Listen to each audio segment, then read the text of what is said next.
Hi, hello everyone. Welcome back to Word with Tina. God bless you. Thank you for always joining us. We appreciate you so much.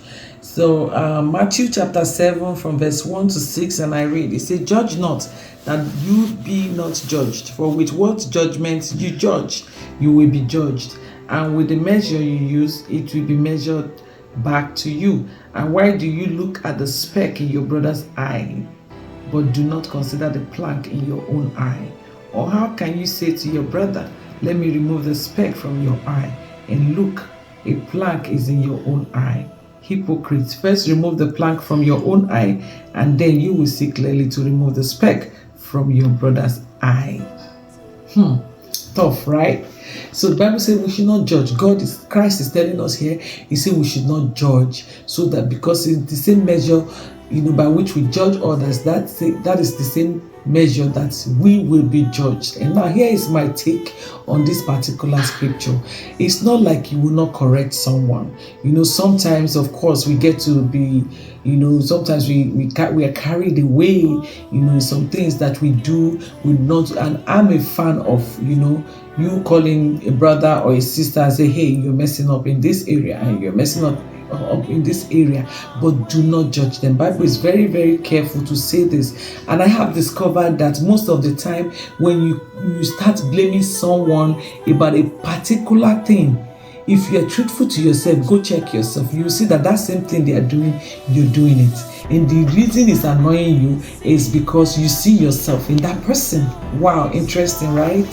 So sometimes you're just so mad at somebody, you're just so angry at the way they talk. And then can you just take a moment and look in the mirror and speak to the person you're looking at in the mirror, and you see that person is probably sounding the same way like the person you despise so much. And that's why Christ is telling us that we should first of all go remove the plank in our own eyes. Check yourself. Most times, especially in this generation, people tend to judge. They will judge, oh, hey. But the same thing they are judging people for, they are doing it and they are keeping it in secret. Nobody knows the one that they are doing. They know, and yet they are judging another person for doing the same thing that they did and kept in secret. We are children of God. Remember, we're here to light up the world. We're here to light up the world with love, with light. And if we must light up the world, we must push hypocrisy aside. Stop that thing that makes you feel that you're better than everyone. Stop that things that make you feel that you're on top of the world. God is a God that He can humble you in a second. Beloved, stop judging. Remove the speck in your eye so that you can clearly see.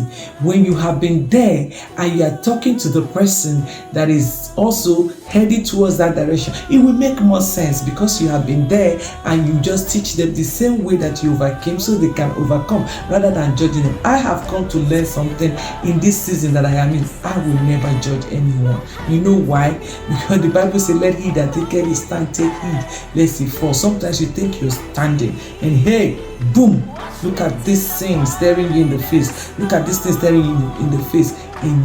If you do not fall, then you have overcome. And if you are still falling or you are trying to catch up yourself, beloved, please make sure you catch yourself first. Stand then before you can talk to another person. And I hope that this little word here and there that we are talking about is not to make anyone feel bad. It's just to make us think and see how we can help each other and see how we can love each other and see how we can brighten up the world. God bless you as you make this decision to check yourself. Make sure you're right, and then you can correct someone else. God bless you. Have a blessed week.